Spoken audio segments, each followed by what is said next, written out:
Hello. This reflection offers a profound perspective on church growth and ministry. It challenges the prevailing notion that success in ministry is tied to sheer size and physical expansion, urging us to focus on the deeper, spiritual growth of the church and its discipleship mission. Let's break down some of the key points raised in the message and expand on them. 1. The danger of focusing on size over substance. The growth of a church can often be measured in numerical terms. How many people are in attendance on Sundays, how large the physical building is, and how many ministries and programs are in place. However, the true measure of a church's health and faithfulness isn't necessarily its size but its commitment to spreading the gospel and making disciples. Larger congregations may struggle with maintaining personal relationships, meaningful discipleship, and active outreach, which are essential for sustaining a vibrant spiritual community. In Scripture, we see examples where large gatherings were not the goal of the gospel message. For instance, Jesus didn't seek fame or a large following, rather, he focused on discipleship, teaching, and the intentional formation of smaller, committed communities. When churches prioritize size over spiritual depth, they risk becoming more focused on programs, property, and self-preservation than on fulfilling their mission of discipleship and evangelism. 2. The early church model, scattering for growth. In the early church, as detailed in the book of Acts, God allowed persecution to scatter believers across the known world. This scattering was not a curse, but a divine strategy to ensure that the gospel reached all corners of the earth. Acts 8 verse 1 says, "On that day a great persecution broke out against the church in Jerusalem, and all except the apostles were scattered throughout Judea and Samaria."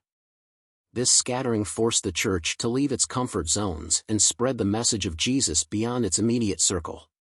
This model teaches us that God sometimes uses challenging circumstances to prompt growth and outreach.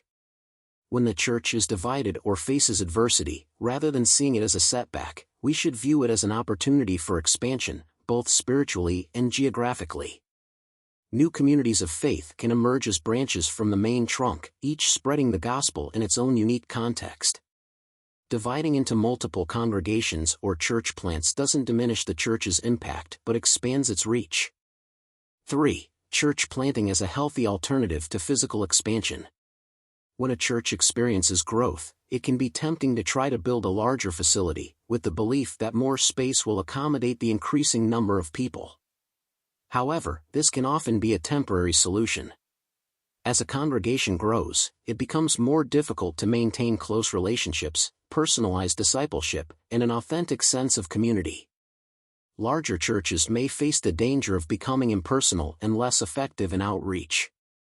Instead of simply adding more seating or expanding buildings, a healthier approach might be to plant new churches. When a church plants new congregations, it sends people out with a clear mission to multiply the work of the gospel in different locations. This model encourages ongoing growth while staying true to the mission of making disciples and building community. Just like the early church, modern churches can find strength in multiplication, rather than just expansion. Each new congregation will maintain its connection to the original church and share the same core values, but it will also be rooted in its own unique community, addressing the specific needs of that area. 4. Discipleship and outreach are key to long-term health. A church's vitality isn't dependent on a pastor or leader alone. While a strong leader is important, the long-term health of the church is tied to the strength of its discipleship culture. If the church is focused on equipping believers to follow Jesus and share the gospel, then even in the absence of a prominent leader, the church will continue to thrive and multiply. A strong discipleship culture empowers members to take ownership of their faith and to invest in the lives of others. When a church has a solid foundation of disciple-making, it isn't just dependent on one pastor or leader to grow. Instead, every believer plays an active role in the mission of the church, whether it's in serving, evangelizing, or planting new congregations. This ensures that the church continues to be a transformative force in the community, regardless of external circumstances. 5. Multiplying churches, a sign of health and vitality. A key point made in this reflection is that the true test of a church's faithfulness is its ability to multiply. If a church's efforts to divide and plant new congregations result in failure or collapse, it suggests that the original church's discipleship efforts may have been insufficient.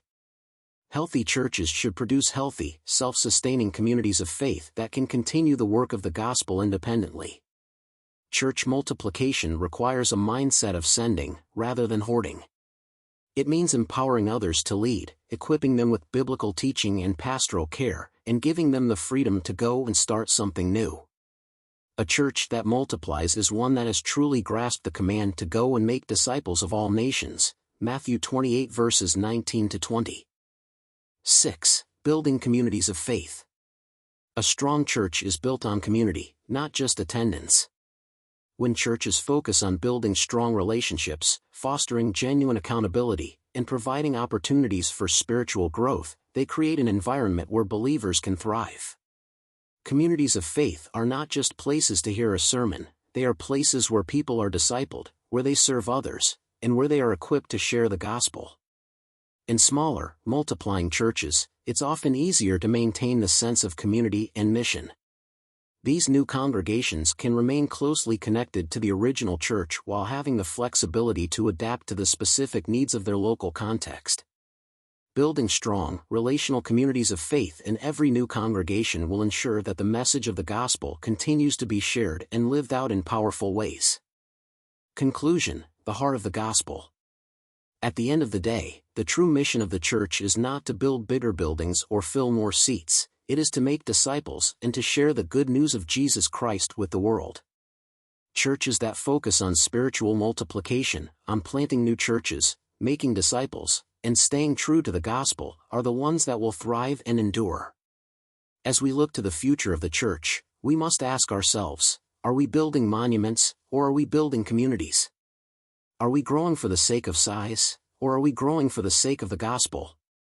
Let's follow the example set by the early church and embrace a model of multiplication that stays true to the mission God has given us. In doing so, we will ensure that the gospel continues to spread, not just within our own walls, but to the ends of the earth.